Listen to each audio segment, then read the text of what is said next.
예배하겠습니다. 다 같이 묵상으로 기도를 드리겠습니다.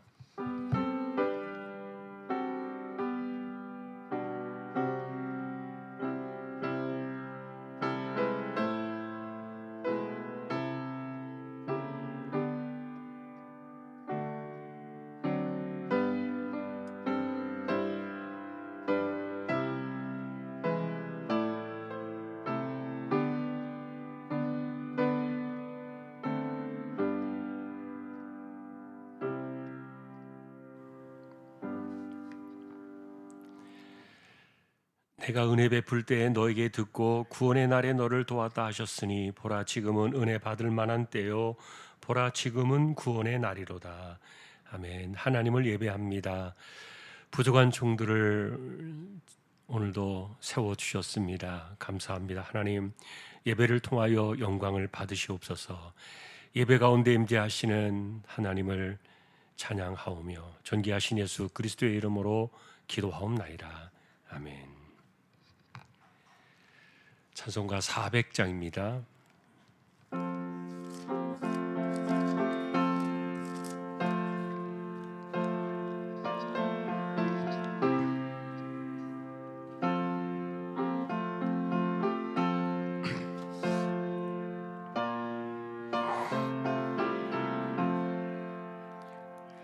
험한 시험물 속에서 나를 건져주시고 노한 풍랑 지나도록 나를 숨겨주소서. 주여 나를 돌보시사 품어주시고 험한 풍파 지나도록 나를 숨겨주소서. 번세 능력 무한하사 모든 시험 이기고 풍랑까지 다스리는 주님 앞에 비오니 주여 나를 돌보시사 고이 품어주시고 험한 풍파 지나도록 나를 숨겨주소서. 죄악 길에 빠진 이 몸 캄캄한데 헤매며 부르짖는 나의 원 들으소서. 내 주여 주여 나를 돌보시사 고이 품어주시고 험한 풍파 지나도록 나를 숨겨주소서. 아멘. 강미자 권사님 기도하시겠습니다.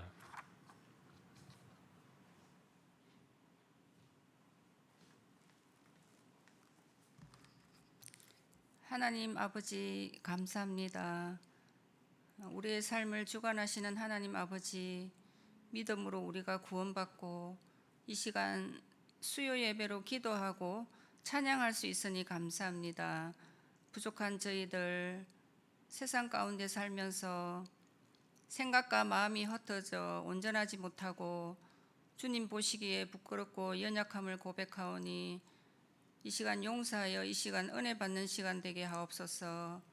말씀 전하시는 목사님 영육간에 강건함 주시고 듣는 저희들 마음의 평강이 함께하며 말씀대로 살아가는 자녀들 되기를 원합니다.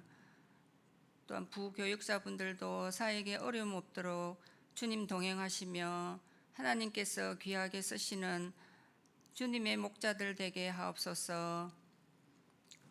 교회에서 계획하고 있는 일정들도 은혜로 준비케 하여 믿음 안에서 잘 이루어지도록 축복해 주옵소서. 우리 공동체 가운데 육신의 연약함과 질병으로 고통받는 지체들, 경제적으로 어려우신 분들 하나님의 은혜로 도우시고 함께하여 주시기를 기도합니다.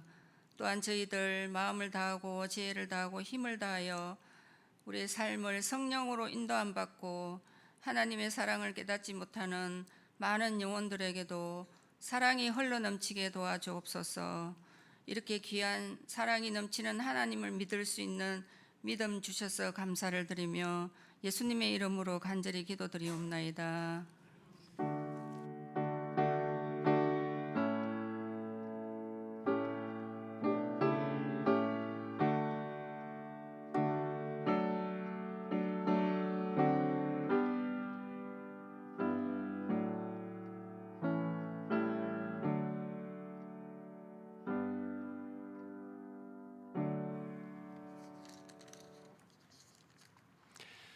하나님의 말씀 열왕기 하 4장이 되겠습니다.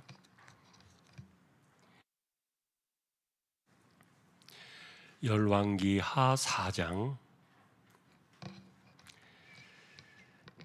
찾으셔서 한 절씩 교독하겠습니다.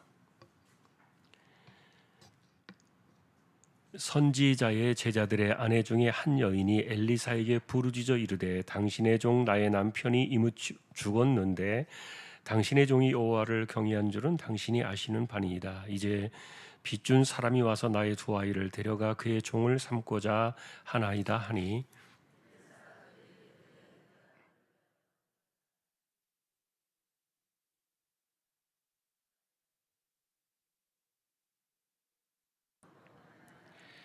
이르되 너는 밖에 나가서 모든 이웃에게 그릇을 빌리라. 빈 그릇을 빌리되 조금 빌리지 말고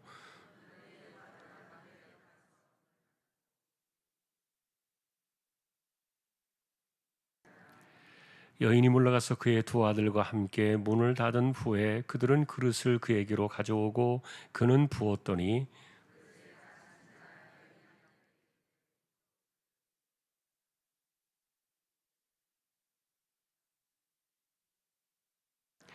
그 여인이 하나님의 사람에게 나아가서 말하니 그가 이르되 너는 가서 기름을 팔아 빚을 갚고 남은 것으로 너와 네 두 아들이 생활하라 하였더라.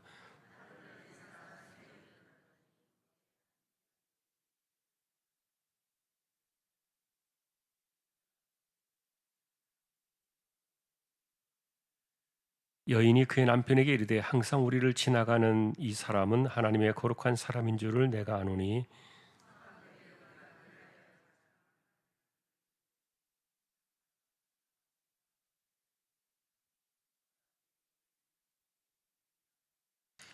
하루는 엘리사가 거기에 이르러 그 방에 들어가 누웠더니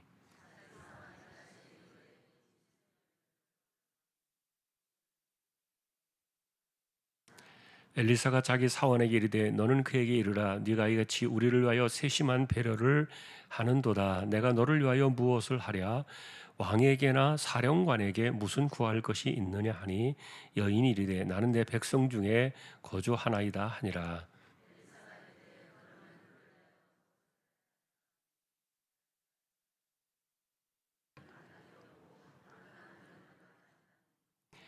이르되 다시 부르라 하여 부르매 여인이 문에 서니라.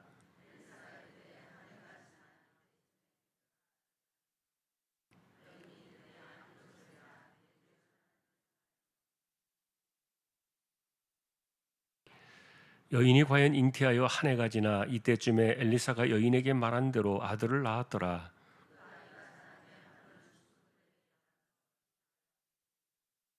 그의 아버지에게 이르되 내 머리야 내 머리야 하는지라. 그의 아버지가 사환에게 말하여 그의 어머니에게로 데려가라 하매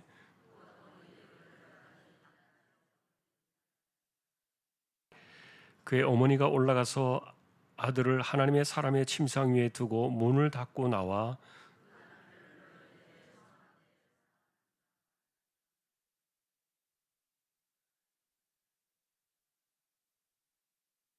그 남편이 이르되 초하루도 아니요 안식일도 아니거늘 그대가 오늘 어찌하여 그에게 나아가고자 하느냐 하는지라. 여인이 이르되 평안을 비나이다 하니라.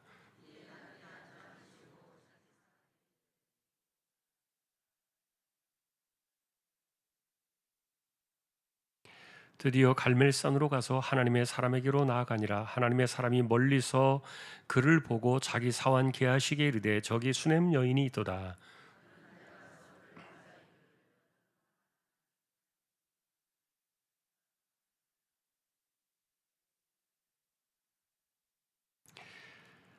산에 이르러 하나님의 사람에게 나아가서 그 발을 아는지라. 게하시가 가까이 와서 그를 물리치고자 하매 하나님의 사람이 이르되 가만두라. 그의 영혼이 괴로워하지만은 여호와께서 내게 숨기시고 이르지 아니하셨도다 하니라.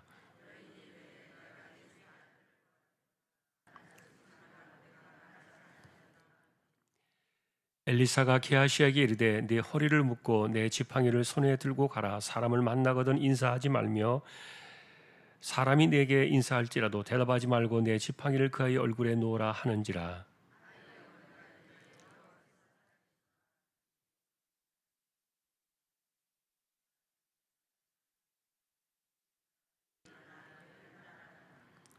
게하시가 그들보다 앞서가서 지팡이를 그 아이의 얼굴에 놓았으나 소리도 없고 듣지도 아니하는지라. 돌아와서 엘리사를 맞아 그에게 말하여 아이가 깨지 아니하였나 하니라.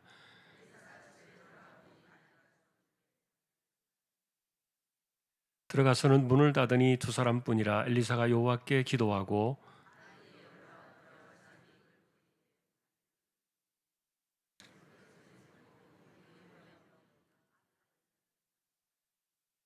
엘리사가 내려서 집안에서 한번 이리저리 다니고 다시 아이 위에 올라 엎드리니 아이가 7번 재채기하고 눈을 뜨는지라.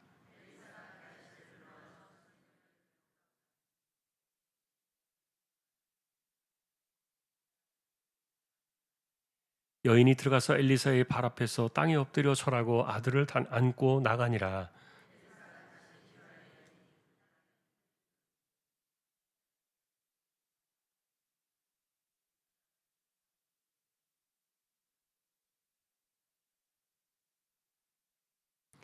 한 사람이 채소를 캐러 들에 나가 들포도 덩굴을 만나 그곳에서 들호박을 따서 옷자락에 채워 가지고 돌아와 썰어 국 끓이는 솥에 넣되 그들은 무엇인지 알지 못한지라.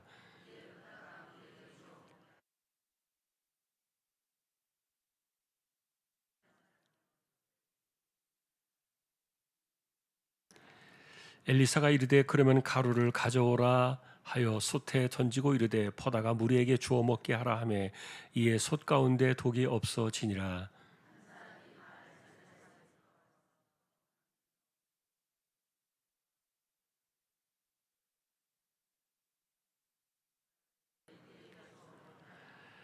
그 사환이 이르되 내가 어찌 이것을 100명에게 주겠나이까 하나 엘리사는 또 이르되 무리에게 주어 먹게 하라. 여호와의 말씀이 그들이 먹고 남으리라 하셨느니라.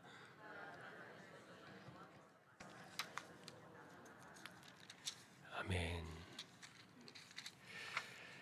예, 교회 소식입니다. 이번 주 토요일에 장윤근 집사님, 윤승 집사님 가정에 결혼식이 있습니다. 예, 교회에서는 10시 반에 출발을 하겠습니다. 또 축하해 주시면 좋겠습니다. 다른 소식들은 주보를 보아주시기 바랍니다. 이제 구구역 찬양 드리겠습니다.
아멘. 하나님 감사합니다.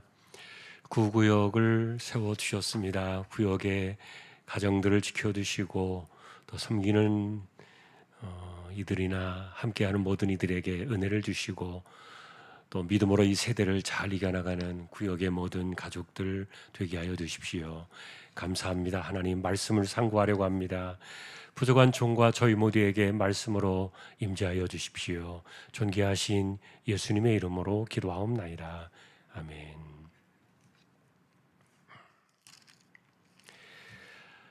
예, 오늘 보신 이 4장은 엘리사의 이야기를 다루어주고 있는데 이분의 이야기는 이제 6장까지 4장, 5장, 6장에 걸쳐서 계속해서 그의 이야기가 나옵니다. 그런데 이게 이제 연속적으로 쭉 일어났던 이야기라기보다는 아마도 엘리사를 통해서 나타났던 일들을 추려서 간추려 가지고 이렇게 정리를 해놓은 것으로 보여져요. 그러니까 시간적으로 보면은 쭉 붙어 있는 것은 아니다. 그렇게 보시면 되겠고요. 나중에 이제 그런 그 증거들이 좀 나옵니다만, 어쨌든 이제 엘리사의 이야기를 이 열왕기하를 기록한 기록자는 성령의 감동으로 그가 무슨 일을 했고 우리에게 무엇을 보여주려고 했는가, 그것을 이제 기록해 놓았는데, 오늘 우리가 보신 이 4장에는 4개의 사건이 나옵니다. 자, 이 4개의 사건들을 우리가 한번 간략하게 조금 살펴보고, 그리고 이것을 말해주고 싶었던 이 성경의 의도는 뭘까, 그거를 좀 결론으로 정리를 해보겠습니다. 첫 번째 만난 사건은 그 선지자의 그 아내와 두 아들, 이 사건이죠. 젊은 선지자가 빚을 남겨놓고 세상을 떠났는데, 그런데 그 빚을 가족들이 갚아야 될 그 채무가 있다 보니까, 그런데 그 채권자들이 그 빚을 대신해서 두 아들을 달라 종으로 삼겠다는 거였어요. 그래서 이런 문제가 생기니까, 그러면은 이 아내의 입장에서는 자기 남편이 세상을 떠나는 것도 슬픈 일인데, 그런데 또 두 아들까지 만일에 종으로 팔려간다면은 얼마나 힘들겠어요. 그래서 이제 이 이야기를 엘리사에게 와서 전한 겁니다. 그것을 이야기한 것은 이 문제를 좀 어떻게 해결해 달라고 이렇게 이야기하는 것보다는 당신이 섬기는 하나님, 당신이 믿는 하나님, 당신을 세우신 그 하나님의 능력, 그런 것들이라면 뭔가 좀 방책이 있지 않을까, 아마 그런 그 의도에서 나왔던 것 같아요. 여러분, 오늘날은요, 제가 믿는 하나님과 여러분이 믿는 하나님은 다르지 않아요. 똑같아요. 그러나 구약을 여러분들이 보시면 구약 시대에는 언약 백성들 가운데도 모든 사람들이 공평하게 이렇게 하나님을 믿고 그랬던 것은 아니에요. 그리고 하나님께서 그들을 공평하게 쓰셨던 것도 아니고요. 그래서 일반적으로 백성들은 선지자를 가르쳐 말할 때 당신의 하나님 이렇게 이야기했어요. 당신의 하나님. 그리고 우리 하나님과 당신의 하나님 다르다, 이런 그 표현들을 쓰기도 했는데, 그들의 믿는 바와 그리고 하나님께서 역사하시는 그런 방법들이 달랐기 때문이죠. 자, 어쨌든 이 선지자의 아내가 이 문제를 엘리사에게 들고 나왔을 때 하나님께서 당신을 통해 좀 어떻게 해주시지 않겠는가, 해주시기를 바란다, 그런 의도로 이제 들고 나오는 거예요. 자, 그런데 여러분이 알고 계신 것처럼 이 사건은 그릇과 관련되어 있잖아요. 당신 집에 뭐가 있느냐? 기름을 담아놓은 그릇 하나가 있습니다. 그랬더니 엘리사가 그릇을 빌려오라 그랬던 거예요. 자, 그런데 우리가 이 과정을 보면은 사실은 엘리사가 왜 그릇을 빌려오라고 말했는지 설명해 주지 않았어요.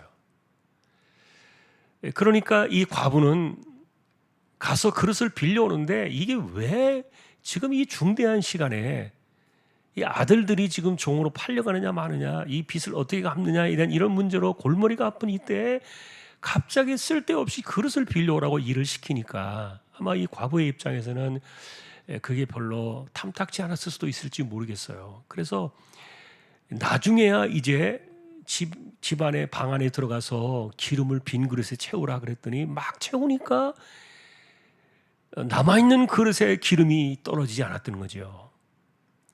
빈 그릇에 계속 기름이 채워지는 거예요. 그제서야 이 과부가 정신이 번쩍 납니다. 그래서 아들에게 물었다는 거예요. 아들아, 더 그릇이 없느냐? 없나이다. 그렇게 해서 끝난 사건이에요. 그래서 여러분들이 이제 이 사건을 보면서 우리가 이제 많이 알고 익힌 내용입니다만, 사실 이 사건의 우리가 그 과정 속에서 아까 말씀드린 것처럼 엘리사가 설명을 해주었더라면, 그러면은 아마 이 과부는 정말 기를 쓰고 그날에 뭐 해가 지도록 그냥 아들과 함께 온 동네방네를 다니면서 그릇을 가져왔을 거예요. 만일 이유를 들었더라면. 그러나 엘리사는 전혀 설명하지 않았고요. 그저 하나님대로 순종하기를 바랬던 거예요. 그러니까 이 과부의 입장에서는 그것을 온전히 신뢰하지 못했던 겁니다. 그 그릇에 기름이 멈추어진 것은, 그것은 아들에게 기름을 채울 그릇을 가져오라고 말하면서 끝났으니까 뒤늦게 깨달았던 것이죠. 그래서 우리가 이 사건을 놓고 보면은 이 엘리사가 굉장히 좀 얄궂다, 굉장히 좀 이 사람이 좀 짓궂은 거 아닌가, 그 좀 말해줘가지고 설명해줘서 이 불쌍한 과부, 물론 빚은 다 갚았어요. 그리고 생활할 수 있는 그 돈도 나왔어요. 그러나 그것 가지고 이 어려운 때에 조금 더 많이 채워줘가지고, 어차피 할 거 조금 더 써가지고, 우리 식으로 표현하면 이제 그렇게 해서 이 사람이 조금 더 넉넉하게 했으면 얼마나 좋았을까. 그러나 이 사건은요, 어쨌든 딱 순종의 크기만큼 은혜를 받은 사건이에요. 그래서 순종이라는 개념을 놓고 바라볼 때, 순종은 내가 다 알아야 순종하는 게 아니에요. 우리의 이 순종과 믿음 사건들을 이야기할 때 사람들은 자꾸만 그걸 이야기해요. 내가 알아야만, 내가 그것을 이해해야만 내가 순종해야 되겠다는 그런 생각들을 가지고서 자꾸만 하나님의 일을 덤벼들어요. 그러니까 자기의 생각 속에 갇혀버리는 거예요. 딱 제한되어지는 거예요. 그 이상을 나가지 못하는 거예요. 결과적으로 우리가 아쉬운 마음이 있습니다만, 어쨌든 하나님께서 이 엘리사가 한 이야기는 자기가 한 게 아니에요. 여러분, 우리가 지금 이 기적들을 다 보시면 알겠지만 엘리사가 손대거나 뭘 한 게 하나도 없어요. 그저 하나님 말씀을 다 전했을 뿐이에요. 하나님께서 하신다. 그렇게 해서 하나님께서 하신 건데, 그래서 우리는 이 첫 번째 사건에서요, 믿음 사건을 생각해요. 순종과 그 다음에 믿음에 대한 행함의 사건들을 생각하는 거예요. 그것은 만일에 그가 하나님의 사람을 신뢰하고 그 다음에 하나님을 신뢰했다면, 그를 쓰시는 하나님 때문에 엘리사에게 나온 거잖아요. 그러니까 하나님이 어떤 분이신가를 생각하고 믿었더라면, 그리고 그 하나님께서 그 엘리사를 통해 주신 말씀들을 신뢰했더라면 아마도 그는 기꺼이 아낌없이 그릇을 더 많이 가져왔을 거예요. 그러나 딱 거기까지예요. 사람들은 내가 생각하는 만큼만 믿음을 생각한다는 말이에요. 그 이상을 나가지 못하는 거예요. 자, 여러분, 하나님은 우리 그릇에 담아놓을 수 없어요. 그 엄청난 위대하신 하나님 어떻게 내 인생의 그릇에 담아요? 그리고 그 하나님의 생각과 그 하나님의 능력을 어떻게 우리 인간의 머릿속에 담을 수 있겠냐고요. 천만에요. 안 됩니다. 담아낼 수가 없습니다. 그럼 뭐예요? 하나님께 하시는 것에 대해서 우리가 정말 최선을 다해 순종하는 것밖에 없어요. 순종하는 대로 그게 복이 되었던 거예요. 순종하는 크기만큼 그에게 복이 되었던 거, 그게 은혜 사건이었다. 그래서 이것은 그 빚을 갚고 뭐 두 아들을 종의 자리에서 건져내주고 이런 그 결과적으로 그런 것들이 나왔습니다만, 그러나 우리가 바라보는 엘리사가 이 사건을 우리에게 말해주고 싶었던 것은 그것이에요. 하나님에 대한 이 순종의 크기. 이거를 내 머릿속에 담아두려고 하지 마라. 하나님을 내가 이해하는 만큼만 생각하려고 하는 그런 것들을 벗어나서 무한히 신뢰해야 돼요.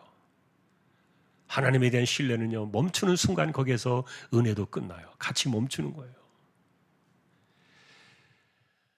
자, 여러분, 하나님께서는 우리에게 이렇게 막 그 은혜의 그릇을 막 강제로 이렇게 늘려가지고 채워주시는 게 아니에요. 내가 받을 만큼밖에 못 받아요. 자, 우리는 이 선지자의 이 아내의 사건 속에서 그런 첫 번째 교훈을 얻습니다. 이 두 번째는 이제 수넴 여인 사건이잖아요. 이분은 이스라엘 평야 근처에 살던 분인데 거기는 이제 엘리사가 자주 다니던 곳이에요. 그러니까 그곳을 지날 때마다 꼭 이분의 집에 들러가지고 좀 신세를 졌어요. 그러면 꼭 집에 오면은 식사도 대접하고 또 때로는 밤이 늦은 저녁 때가 되면 잠잘 수 있도록 그 숙소도 제공을 하고 이랬어요. 그런데 이 하루는 이 여자가 이제 수냄 여자가 늘 이렇게 자주 왔다 갔다 하시는 분이니까 그러면 아예 우리 집에 올 때마다 편안하게 주무실 수 있도록 방을 하나 따로 내드려야 되겠다. 그래서 다락방을 하나 내드리고 거기에다가 침상과 침대와 뭐 등불과 이런 것들을 책상 이런 것들을 놔뒀던 거예요. 오면은 거기서 편안하게 쉬라고.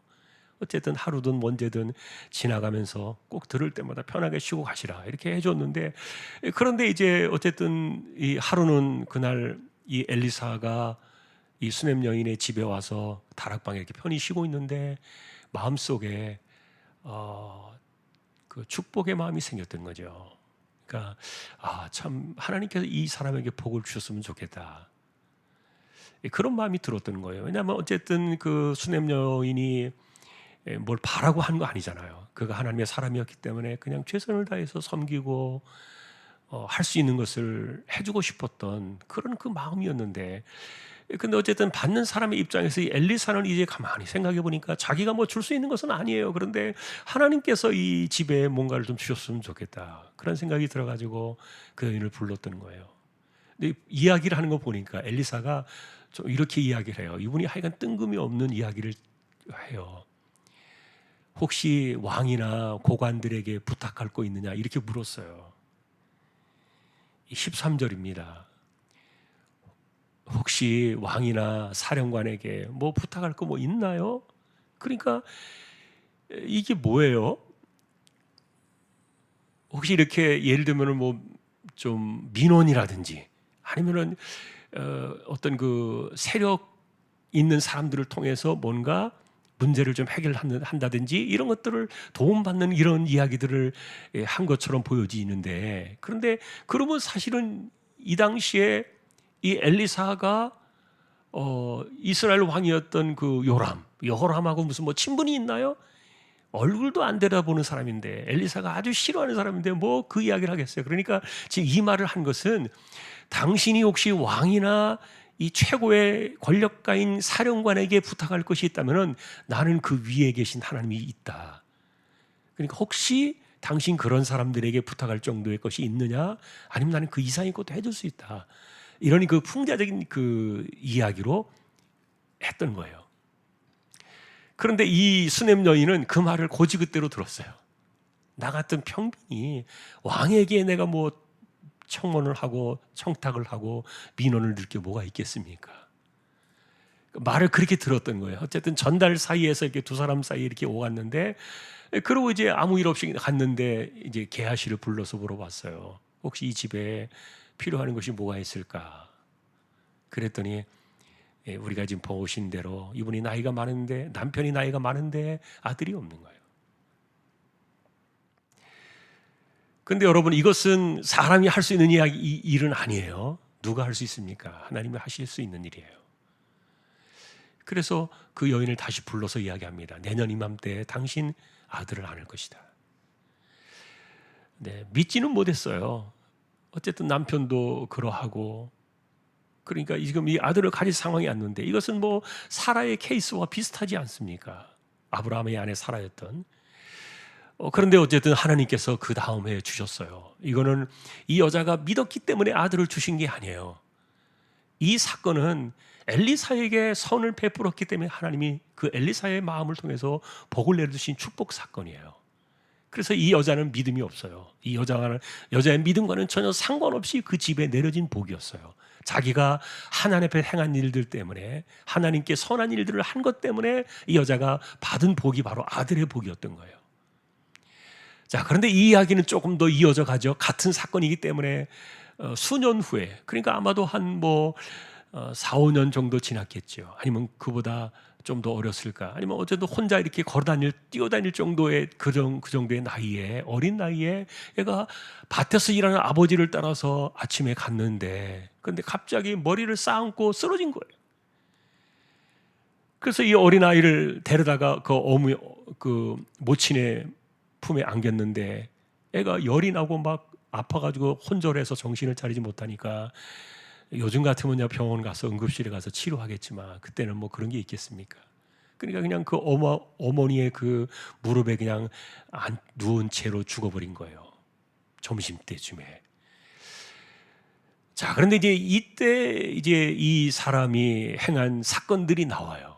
그리고 나서 이제 수넴 여인이 이 아이를 엘리사가 머물었던 그 방에다가 죽은 아이를 눕혀놓고 말을 준비해서 그리고 종을 하나 데리고 갈멜산에 그 당시에 머물고 있었던 엘리사를 찾아간 거예요. 이분의 수넴 지역과 갈멜산 지역은 그렇게 멀리 떨어진 지역은 아니에요. 그래도 한 몇십 킬로는 됩니다.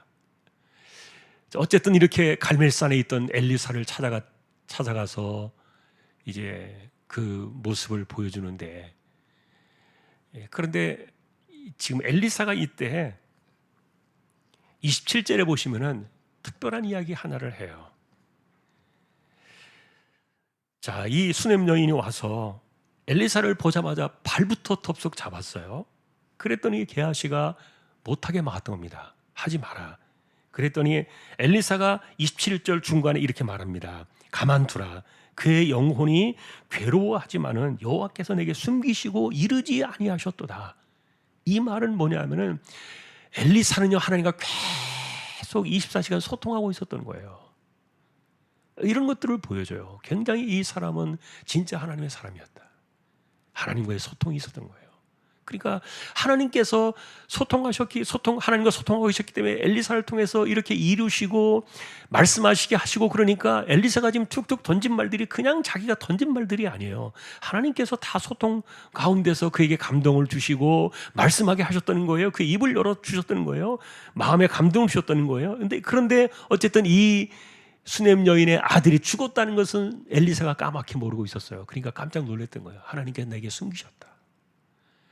자, 어쨌든 하나님과의 소통하는 이 삶을 살아간다는 것은 굉장히 복 있는 사람이죠. 이 모습을 보면은 엘리사는 자기가 살아 숨쉬는 시간이 하나님과 함께 호흡하는 시간이었다. 그런 사람이었다 이렇게 말해줄 수 있는 아주 단적인 표현이에요. 자, 그리고 나서 이제 우리가 이 지팡이 사건이 나오잖아요. 엘리사가 게하시를 불렀어요. 네가 이 지팡이를 줄 테니까 이걸 가지고 이 모친을 모시고 빨리 가서 그 죽은 아이의 얼굴에다가 이 지팡이를 놔라. 자기 지팡이를 주었던 거예요. 그런데 이 모친이 안 됩니다. 당신이 직접 가야지. 이 지팡이만 보내가지고 내가 절대로 못 돌아갑니다. 그렇게 이야기를 해서 할 수 없이 이제 엘리사가 가는 거예요. 그런데 이제 가는 사이에 이 게하시는 혼자 빨리 달려가가지고 그 죽은 아이 얼굴에다가 지팡이를 놓았거든요. 근데 돌아오지 않았어요. 그래서 저는 이제 여기서 이런 생각이 드는 거예요. 제가 주보에도 약간의 논증을 좀 하려다가 멈추었습니다만, 만일에 처음에 엘리사가 이야기한 대로 모친과 이 게하시가 같이 가서 엘리사의 지팡이를 아이의 죽은 아이 얼굴에 놓았으면 살아났을까? 그런 생각이 드는 거예요. 그런데 지금 왜 그 지팡이를 먼저 가서 놓으니까 왜 아이가 돌아오지 않는가? 그럼 엘리사가 헛된 말을 전한 것인가? 그런 생각도 들더라고요. 그런데 여러분, 저는 이 사건을 보면서요, 좀 우리가 생각해 볼 수 있는 관점들은 이것은 이런 일들은요, 이게 일상적인 일은 아니에요. 보통 일들은 아니고 평범한 일들도 아닌데, 그런데 어쨌든 엘리사가 처음에 했던 말은 이 모친을 데리고 가서 게하시가 그 죽은 아이 얼굴에 지팡이를 놓으면 아이가 살아나는 것으로 엘리사가 전했던 거예요. 그러나 모친이 돌아가기를 거부했잖아요. 엘리사가 반드시 가야만 한다고 붙잡았잖아요. 그 순간부터 이 지팡이를 통해서 나타나려고 했던 하나님의 사건은 끝났다 이렇게 보여지는 거예요. 참, 그래서 이 은혜 사건이라는 게 그때 그것이 일어나는 것이지, 이게 한 번 이 은혜 사건은 구원처럼 한 번 되어지면 계속 되어지는 게 아니다는 것, 한번 우리가 기억해 볼 필요는 있어요. 그런 해석들도 가능해요. 그래서 처음에 이 수냄 여인이 그냥 엘리사의 말을 믿고 게하시하고 함께 가서 지팡이를 놓았더라면 아이는 살아났을 거예요. 그러나 이 여인이 믿지 아니하고 엘리사를 붙잡고 같이 가야 한다고 고집하는 그 순간에 그 지팡이의 능력은 이제 사라져버린 거죠. 은혜가 사라져버린 거죠. 새로운 은혜가 임해야 했던 거죠. 그래서 여러분, 우리가 이런 것들을 보면서 잠깐 이렇게 생각해 본다면, 은혜나 이런 그 믿음 사건들은 우리에게 한 번 오면은 계속 순서적으로 오는 게 아니에요. 그리고 한 번 오면은 계속 되어지는 것도 아니에요. 저는 그래서 이 은혜는 언제나 우리에게 끊임없이 하나님 부어주셔야만 되는 것이지, 한 번 은혜의 물고가 터지면 계속 열려진다, 그런 것도 아니라고 봐요. 그래서 이 은혜라는 것은 그래서 그때그때마다 하나님께서 역사하시고 부어주셔야만 찾아오는 것이다. 그게 은혜다, 이렇게 봅니다. 어쨌든 이 수냄 여인의 사건 속에서는 첫 번째 이 지팡이의 은혜는 사라져버린 그 이유들을 우리가 한번 그렇게 생각해 볼 수 있고요. 그 다음에 이제 돌아와서 엘리사가 엎드렸잖아요. 죽은 아이 위에 엎드렸어요. 근데 이거는 여러분들이 열왕기상 17장에 보면은 엘리야가 그렇게 했어요. 엘리야가 그때 사르밧 과부의 그 죽은 아들 살릴 때 엎드렸잖아요. 그 죽은 아이 위에. 그런데 아마도 엘리사는 그 이야기를 들었던 것 같아요. 엘리사에게 그 이야기를 들었겠죠, 틀림없이. 그래서 엘리사가 똑같이 그렇게 했는지는 모르겠는데, 그러나 우리가 바라볼 수 있는 또 하나의 중요한 관점은 그 당시에 엘리야도 마찬가지인 것처럼 이 엘리사 역시 그렇게 엎드리는 것은요, 죽은 아이와 자신을 동일시한 거예요. 이건 우리가 분명히 알아요. 확인해 볼 수 있어요. 여러분, 맨정신 가지고요 죽은 사람 위에 엎드릴 수 있는 사람이 있나요? 없어요. 누가 죽은 사람 위에 엎드려요? 얼마나 무서워요. 사람이 죽고 나면요, 아무리 가까이 지내던 부모, 형제, 진짜 배우자라 할지라도 아무리 가까이 있던 사람도 딱 죽고 숨이 딱 끊어지면요 무서워지기 시작해요. 여러분, 그런 거 경험해 보셨어요? 사람이 숨이 딱 끊어지면 무섭다니까요. 근데 죽은 시신 위에 어떻게 사람 엎드릴 수 있겠냐고요. 그것은 간절함이에요. 그리고 하나님께서 반드시 이 아이를 돌려주셔야 된다는 그런 간절함이 이 아이 위에 엎드리게 한 거예요. 그래서 보니까 뭐라고 말했어요? 눈을 눈에 띄었다. 그리고 손을 그의 손에 띄었다. 그리고 입을 그의 입에 띄었다.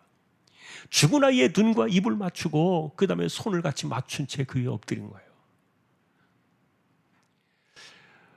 예전에 저는 이런 모습을 보면서 그 로마 시대 때 산 사람을 죽이는 그런 그 극심한 처형 가운데 하나가 죽은 사람과 산 사람을 묶어놓는 것이었는데, 그리스도인들을 그렇게 처형을 많이 했어요. 로마인들이 로마시의 화재 사건의 주범으로 기독교를 이렇게 몰아세우면서 모함을 씌우면서 기독교인들을 잡아다가 죽일 때 여러 가지 방법들로 많은 그 악행을 행했는데, 그 중에 하나가 나무에다가 죽은 사람을 묶어놓고 산 사람을 그 시체 위에다 똑같이 묶어놓는 거예요. 그러니까 코도 맞대놓고 손도 똑같이 맞대놓고 똑같은 모습으로 묶어놓는 거예요. 그러면요, 하루 이틀 사흘 지나면요 산 사람의 몸이 녹아내리거든요. 죽은 사람 때문에 그 몸이 이렇게 이 살이 썩으면서 뭐 녹아내려가지고 죽어요. 그런 그 무서운 처형이 있는데, 그러니까 이 사실 죽은 사람의 시신은요, 이게 우리 산 사람의 피부와 달라요.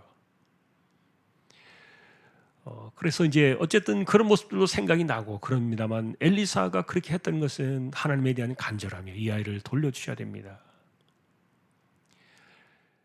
그랬더니 2번을 그렇게 했는데, 일어났더니 아이가 재채기를 크게 7번을 하면서 숨을 쉬기 시작했던 거예요. 호흡이 돌아왔다는 것이죠. 자, 이것이 이제 수냄 여인의 사건의 핵심인데, 자, 그런데 이제 아까 앞부분에서 이야기했던 그 내용과는 좀 다르게 이 두 번째 수냄 여인의 사건에서는 이분의 믿음 사건은 크게 없어요. 이분의 믿음 사건이 크게 강조되어진 것은 나와 있지 않아요, 별로.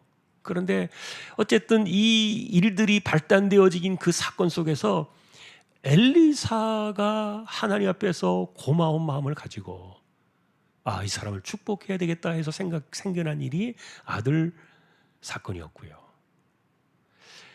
그리고 지금 이 엘리야가 이렇게 이 죽은 아이에게 엎드려 가지고 특별하게 간절함을 가졌던 이유 가운데 하나는, 우리가 엘리사의 마음을 읽을 수 있는 또 하나의 중심은 뭐냐면은, 하나님이 주신 은혜는 끝까지 가야지, 끝까지 그것이 유효해야지, 이렇게 중간에 끊어져 버리면 되겠는가. 자, 이 말은 제가 아까 말한 그 은혜는 계속 줄줄줄 이렇게 수돗물 꼭지 들듯이 나온다는 그런 개념이 아니라는 것과 좀 다른 표현이에요. 하나님이 내주신 은혜를 내가 받았어요.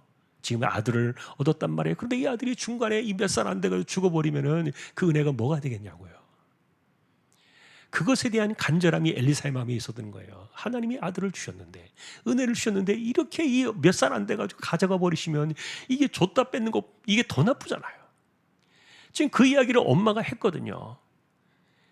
이렇게 내가 달라고 한 것도 아닌데 당신이 줬다가 뺏어가듯이 이렇게 해버리면 이게 내가 더 슬프다, 힘들다. 그래서 이 두 번째, 이 아이가 살아 돌아온 사건은 하나님이 주신 그 은혜는요, 그 복 자체로 유지가 되는 거예요. 우리는 그렇게 봐야 돼요.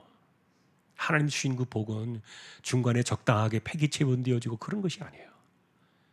하나님 주신 은혜는 이거는 오래 가요. 하나님께서 그것을 누릴 수 있도록 그렇게 주시는 것이죠. 예, 그런 사건들을 우리가 두 번째에서 한번 만나볼 수 있고요. 은혜 사건이에요. 그러니까 이거는 감사와 은혜 사건이 두 번째였다. 세 번째, 네 번째는 이제 이렇게 뭉뚱그려서 두 개의 사건이 나와 있는데요. 하나는 그 선지자들의 무리에 흉년이 들어가지고 먹을 것이 없을 때 국을 끓이는데 선지자 한 사람이 나가가지고 자기도 뭔가 좀 보태겠다고 밖으로 나갔는데 들포는 엉구를 발견했어요. 근데 거기 보니까 들호박이 있는 거예요. 그러니까 그냥 야생으로 자라난 호박이었죠. 근데 거기에 독이 있었던 겁니다. 아무도 모르게 어쨌든 자기는 좋은 일 하겠다고 이 호박을 가져다가 잘라가지고 국에다가 넣었는데 독이 퍼져서 이게 아무도 먹지 못하게 되어버린 것이죠. 자, 그런데 이때도 엘리사가 그 말을 듣고 어떻게 했습니까? 가루를 넣으라 그랬어요. 마치 여리고 성의 그 샘물이 쓴물이 돼가지고 먹지 못할 때 소금을 뿌리라 그랬던 것처럼요, 가루를 뿌려라.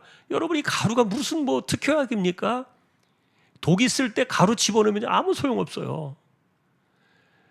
그런데 이것은요, 하나님께서 하신다라는 것들을 보여주는 상징적인 행위였어요. 순종하라. 그래서 가루를 뿌렸는데, 근데 가루를 뿌리고 나서 그 국을 가져다 먹으라 그런 거예요.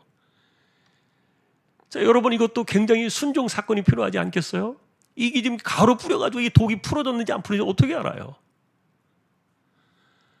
그러나 어쨌든 엘리사의 그 말을 신뢰하는 것은 그 당시에 하나님에 대한 신뢰와 마찬가지였기 때문에, 왜냐하면 하나님이 엘리사를 통해서 말씀을 주셨기 때문에, 그래서 순종 사건은 하나님과 관련되어 있는 것이니까 하나님을 내가 순종하면, 믿고 순종하면은 독이 이제 해독되었다는 것을 믿고 먹어야 되고요.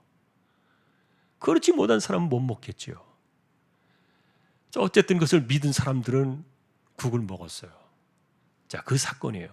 그리고 마지막에는 하나는 어떤 사람이 엘리사에게 고맙다고 보리떡 20개 그리고 채소 한 자루를 가져다 주었어요.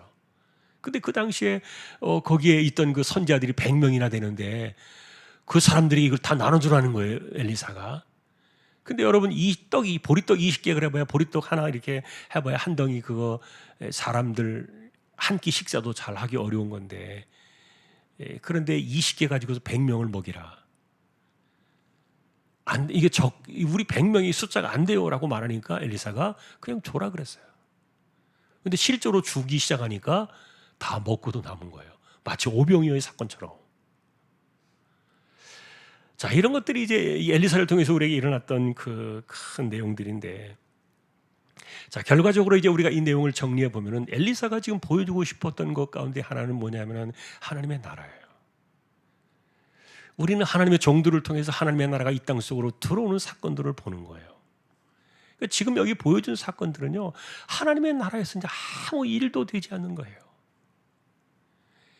예를 들면 여러분, 하나님의 나라에서 누가 종으로 팔려가겠습니까? 하나님의 나라에서 어떤 사망의 권세가 기승을 떨치겠습니까? 하나님의 나라에서 무슨 독이 있겠습니까? 독을 마셔도 죽지 않는다 그랬는데, 그러니까 하나님의 나라에서 이 배고픔 이 문제를 가지고서 사람들이 고생할 필요가 있겠냐고요. 오병이어 이 사건은 여러분 하나님의 나라를 보여주신, 하나님의 나라가 이 땅에 들어온 사건임을 명확하게 보여준 거예요. 그리고 하나님 나라의 그 주인이 누구이신가를 보여준 사건이 오병이어죠. 지금은 그래서 하나님의 나라가 그리스도의 나라죠. 예수님의 나라, 예수의 나라. 왜냐하면 하늘과 땅의 모든 권세를 지금은 아들에게 주셨기 때문에 지금은 아들의 나라다 이렇게 말해도 똑같아요. 그러나 결국 하나님의 나라예요. 그 하나님의 나라가 중요한 것은 이렇게 가끔 이 땅 속으로 들어온다니까요.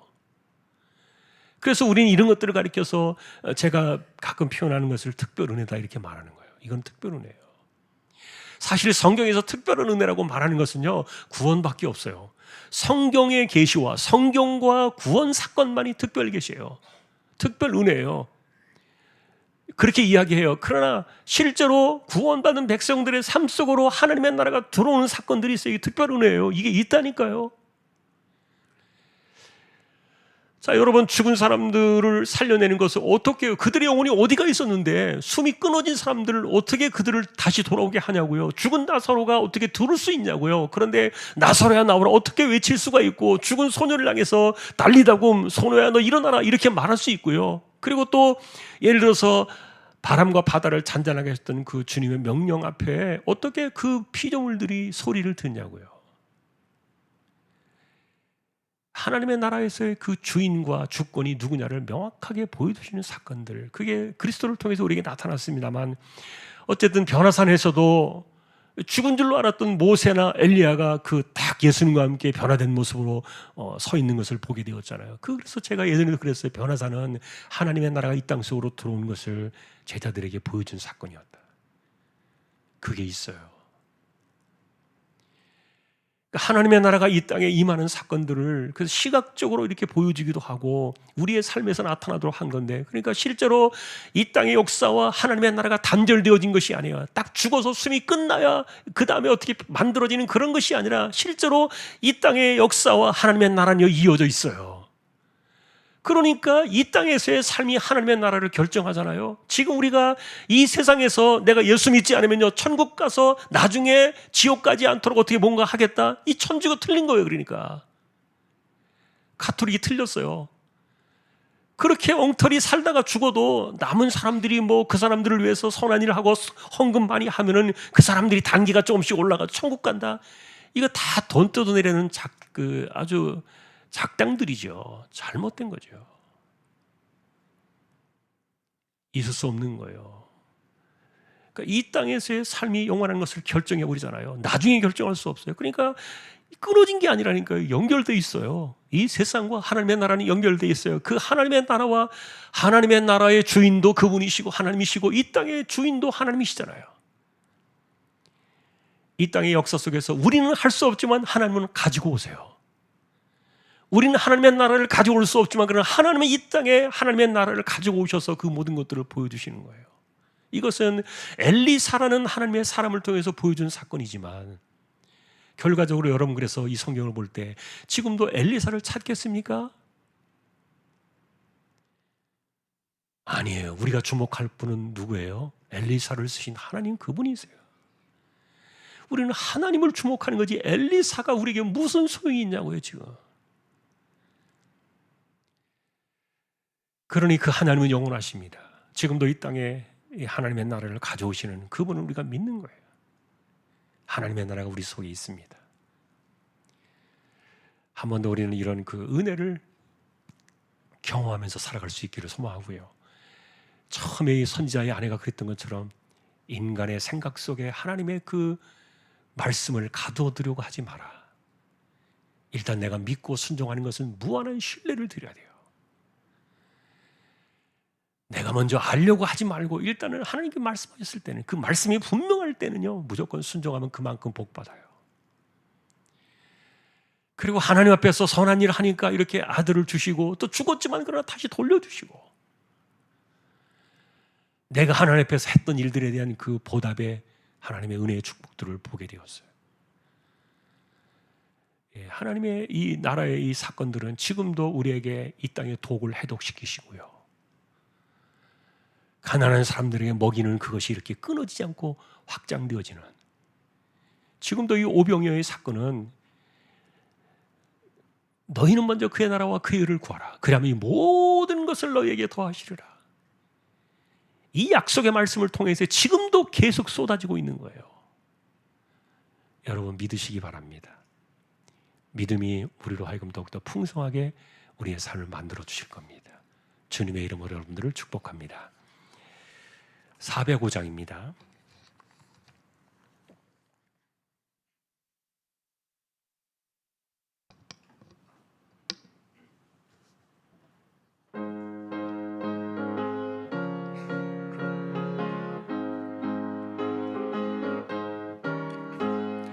주의 친절한 팔에 안기세 우리 마음이 평안하리니 항상 기쁘고 복이 되겠네. 영원하신 팔에 안기세 주의 팔에 그 크신 팔에 안기세 주의 팔에 영원하신 팔에 안기세.